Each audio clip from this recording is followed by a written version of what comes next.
Voice of മുജിബിലേക്ക് അവർക്കും സ്വാഗതം. CSKയിൽ നിന്ന് ഇപ്പോൾ പുറത്തു വന്നിട്ടുള്ള ചില വാർത്തകളുണ്ട്. ഒന്ന്, നമ്മളെല്ലാം അറിഞ്ഞതുപോലെ തന്നെ CSK കോച്ച് സ്റ്റീഫൻ ഫ്ലെമിംഗ് രാജിവെച്ച് ഒഴിവായിരിക്കുന്നു. CSKയുമായിട്ടുള്ള 18 വർഷത്തെ തൻ്റെ സമ്പർക്കമാണ് ഫ്ലെമിംഗ് അവസാനിപ്പിച്ചിട്ടുള്ളത്.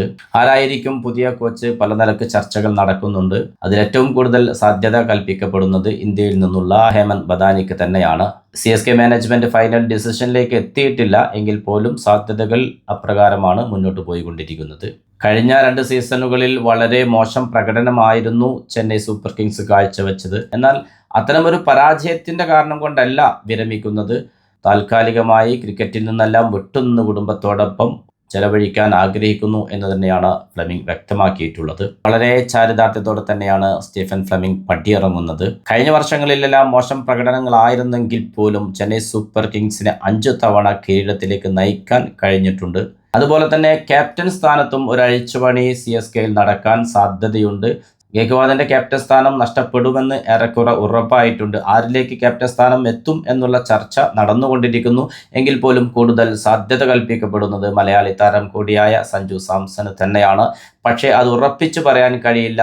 കാരണം ഏതുവിധേനയും ഹർദിക് പാണ്ഡ്യയെ CSK പാളയത്തിൽ എത്തിക്കാനുള്ള ശ്രമം നടന്നുകൊണ്ടിരിക്കുന്നു. അത്തരം ഒരു സംഭവം നടക്കുകയാണെങ്കിൽ തീർച്ചയായിട്ടും ഹർദിക് പാണ്ഡ്യക്കും ആ ഒരു ക്യാപ്റ്റൻ സ്ഥാനം പോകാൻ സാധ്യതയുണ്ട്. കാരണം ഹർദിക് പാണ്ഡ്യ പോലത്തെ ഒരു ഓൾറൗണ്ടറുടെ കുറവ് ചെന്നൈ സൂപ്പർ കിങ്സിനുണ്ട്. കഴിവിട്ട ഒരു ഓൾറൗണ്ടറെ ടീമിൽ എത്തിക്കാനുള്ള ശ്രമം ചെന്നൈ സൂപ്പർ കിങ്സ് നടത്തുന്നുണ്ട്. അതിൽ ഏറ്റവും മുൻഗണന നൽകിയിട്ടുള്ളത് ഹർദിക് പാണ്ഡ്യക്ക് തന്നെയാണ്.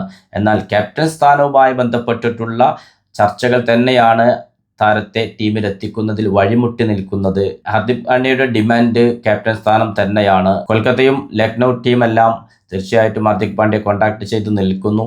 കൊൽക്കത്തയിൽ ഒരു പക്ഷേ ക്യാപ്റ്റൻ സ്ഥാനം തന്നെ ഓഫർ ചെയ്തിരിക്കുന്നു എന്നാണ് അറിയാൻ കഴിയുന്നത്. ഹർദിക് പാണ്ഡ്യയെ സംബന്ധിച്ച് ക്യാപ്റ്റൻ സ്ഥാനം വലിയൊരു കാര്യം തന്നെയാണ്. അതുകൊണ്ട് തന്നെ KKRൽ നിന്നുള്ള ക്യാപ്റ്റൻ സ്ഥാനം ഓഫർ ലഭിക്കുമ്പോൾ CSKയിൽ ഉറപ്പില്ലാത്ത സാഹചര്യത്തിൽ KKRലേക്ക് പോകാനും സാധ്യതയുണ്ട്.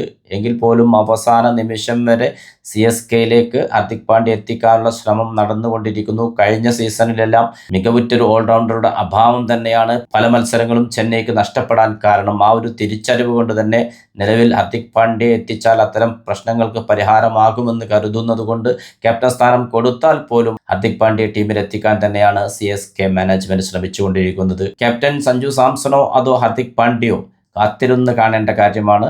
കൂടുതൽ ക്രിക്കറ്റ് വിശേഷങ്ങളുമായി നിങ്ങളിലേക്ക് വീണ്ടും എത്തും. നിങ്ങളുടെ സ്വന്തം വോയിസ് ഓഫ് മുജീബ്. ചാനൽ ആദ്യമായി കാണുന്നവർ സബ്സ്ക്രൈബ് ചെയ്യുക, ലൈക്ക് ചെയ്യുക, നിങ്ങളുടെ അഭിപ്രായങ്ങൾ കമൻറ്റായി രേഖപ്പെടുത്തുക.